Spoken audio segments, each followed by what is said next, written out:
हाय दोस्तों, आपका स्वागत है एक और नई कहानी। ये कहानी बहुत ही इमोशनल स्टोरी है। एक बार एक आदमी के घर के बाहर एक भिखारी रहता था और रोज़ सुबह उसके दरवाजे के पास आके उससे भीख मांगता था। और घर का मालिक हमेशा घर के बाहर आते ही उसे गालियाँ देता। वो उसे रोज़ अपशब्द करता। वो कहता, तू जिंदा ही क्यों है, तू मर क्यों नहीं जाता, क्या तू पूरी ज़िंदगी ऐसे ही भीख मांगेगा, धरती का बोझ क्यों बना बैठा है। और कभी कभी उस भिखारी को गुस्से में वो धक्का भी मारता था। इतना कुछ होने के बावजूद भिखारी के मुंह से बस इतना ही निकलता, भगवान तुम्हारे पापों को माफ़ करे। एक बार उस आदमी को बिजनेस में बहुत बड़ा नुकसान हुआ। वो आदमी बहुत परेशान था कि तभी उसके दरवाजे पे वही भिखारी आया। गुस्से में आकर उस आदमी ने उस भिखारी को पत्थर से मारा। पत्थर लगने के कारण भिखारी का सर फूट गया और फिर उसके सर से खून बहने लगा। फिर भी दर्द से कराहते हुए भिखारी ने उससे इतना ही कहा, भगवान तुम्हारी पापों को माफ़ करे। और ये कहकर भिखारी वहाँ से चला गया। वो आदमी फिर सोचने लगा कि मैंने भिखारी के साथ इतना गलत किया, फिर भी उसने मुझे सिर्फ इतना ही कहा कि भगवान तुम्हारी पापों को माफ़ करे। फिर थोड़ी देर बाद उस आदमी का गुस्सा शांत हुआ। फिर उसके बाद उसने भिखारी का पीछा करना शुरू कर दिया। भिखारी जहाँ जहाँ जाता वो आदमी भी उसके पीछे पीछे जाता।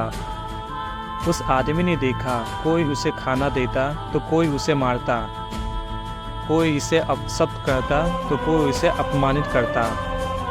लोग भिखारी के साथ चाहे जैसा व्यवहार करते, लेकिन वो इतना ही कहता, भगवान तुम्हारे पापों को माफ़ करे। अब रात हो आई थी। भिखारी अब अपने निश्चित स्थान पर जाने के लिए निकला। वो अपने गंतव्य स्थान तक पहुंच गया, लेकिन वो आदमी अभी तक उसका पीछा करता ही रहा। एक पुरानी टूटी हुई खटिया पे एक बूढ़ी औरत लेटी हुई थी। काफ़ी कमज़ोर और बीमार लग रही थी। वो भिखारी की पत्नी थी। अपने पति को वापस आता देख वो खाट से उठ खड़ी हुई। पत्नी ने अपने पति के भीख भरे कटोरे में देखा। उसमें सिर्फ आधी बासी रोटी थी। उसे देखकर वो बोली, आज बस तुम्हें इतना ही मिला और आपके सिर से ये खून क्यों निकल रहा है। फिर बूढ़ा भिखारी बोला, आज सबने इतना ही दिया, किसी ने मेरा सर भी फोड़ दिया, आज इतना ही मिला। फिर एक गहरी सांस लेके बूढ़ा व्यक्ति बोला, ये मेरे ही पापों का फल है। तुम्हें याद है कुछ सालों पहले हम कितने अमीर थे, क्या कुछ नहीं था हमारे पास। हमारे पास हर चीज़ ज़रूरत से ज़्यादा थी, लेकिन हमने कभी दान पुण्य भी नहीं किया।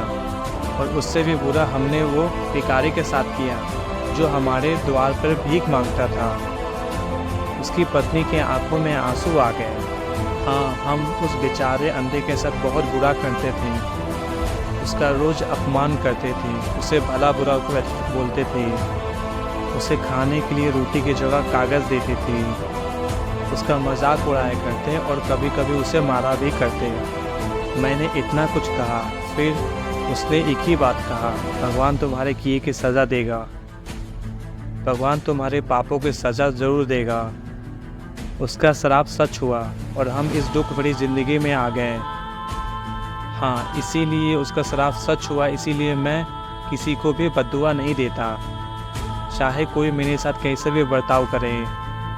मैं हमेशा उसके लिए प्रार्थना करता हूँ। मैं नहीं चाहता कि कोई भी हमारे जैसे ज़िंदगी का अनुभव करे, किसी को भी हमारे जैसे दुखों का सामना करना पड़े।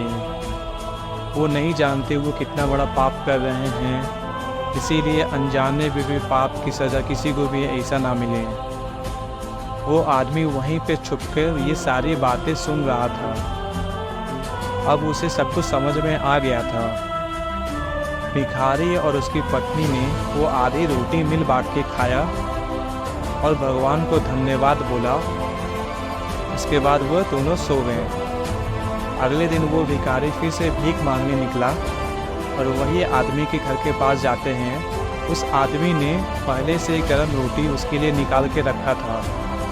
उसे देते हुए रोटी उससे माफ़ी मांगते हुए बोला, माफ़ कर दीजिए मुझसे बहुत बड़ी गलती हो गई।